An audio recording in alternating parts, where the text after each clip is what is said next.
Visa সংকটের জেরে ভারতের কলকাতার বাংলাদেশে অধ্যুষিত নিউ মার্কেট এলাকায় শুনশান নীরবতা। শহরটিতে প্রতিদিন কমছে বাংলাদেশি পর্যটকের সংখ্যা। এ বিষয়ে বিস্তারিত জানাতে কলকাতায় আছেন সহকর্মী সুব্রত আচার্য। সরাসরি যাচ্ছি তার কাছে।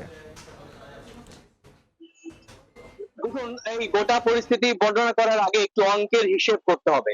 তো মধ্য কলকাতার এই নিউ মার্কেট এলাকা বা নিউ মার্কেট থানা এলাকায় বেশ কয়েকটি গুরুত্বপূর্ণ এলাকায় বিভক্ত।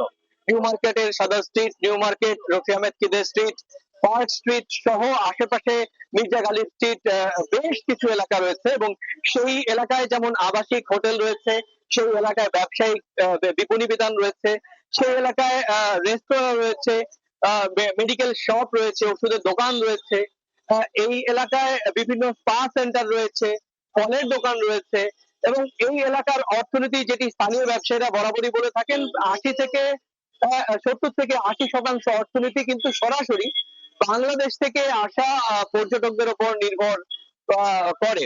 আগে এই অঞ্চলে কিন্তু বাংলাদেশি ছাড়াও আমরা দেখেছি যে অন্যান্য দেশের, বিশেষ করে মার্কিন যুক্তরাষ্ট্র কিংবা ইউরোপীয় ইউনিয়নের বিভিন্ন দেশ থেকেও প্রচুর সংখ্যক লোক আসতেন। কিন্তু যে কোনো কারণেই হোক, গত 4-5 বছরে কলকাতার এই বিস্তীর্ণ এলাকায় শুধুমাত্র এককভাবে বাংলাদেশি পর্যটকদের একটি প্রভাব আমরা পরিলক্ষিত হয়েছে বলে আমরা দেখেছি।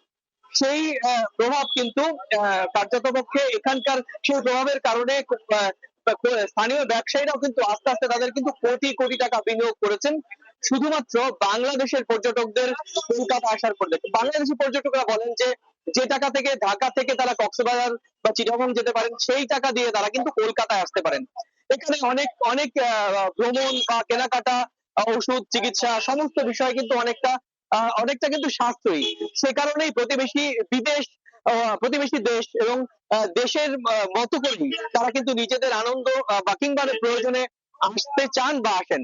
সেটাই কিন্তু ভিসা সংক্রান্ত জটিলতায় গত কয়েক মাস ধরে ব্যাপকভাবে কিন্তু ক্ষতিগ্রস্ত হয়েছে। আপনি জানেন যে অগাস্ট মাসের 13 তারিখ পর্যন্ত বাংলাদেশে অবস্থিত ভারতের যে দূতাবাস, সেখান থেকে পর্যটক ভিসা ইস্যু করা হতো।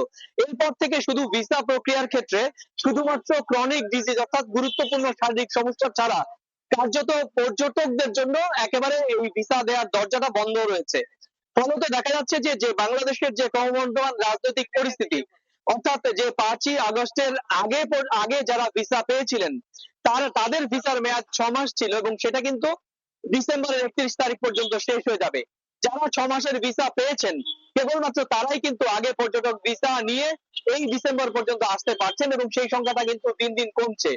ব্যবসায়ীরা বলছেন যে এই অবস্থা চলতে থাকলে ডিসেম্বরের পর অর্থাৎ জানুয়ারিতে তাদের অনেক ব্যবসা প্রতিষ্ঠান, হোটেল ব্যবসা প্রতিষ্ঠান বন্ধ করে দিতে বাধ্য হবে। তো এটাই একেবারে রূঢ় বাস্তবতা এবং ব্যবসায়ীরা বলছেন যে দ্রুত এই ভিসা ব্যবস্থার সমাধান না হলে কিন্তু কলকাতার এই মধ্য কলকাতার অর্থনীতিতে মারাত্মকভাবে নেতিবাচক প্রভাব পড়বে এবং সেটা কিন্তু অনেকের রুটি রুজির সমস্যা হয়ে দাঁড়াবে। তো এই ছিল আমার কাছে মধ্য কলকাতার নিউ মার্কেটের মার্কেট স্ট্রিট থেকে বাংলাদেশি পর্যটক না আসায় স্থানীয়ভাবে অর্থনীতির যে প্রভাব, সে সংক্রান্ত আমার কাছে থাকা সব শেষ। আমরা এতক্ষণ সরাসরি ছিলাম কলকাতায়।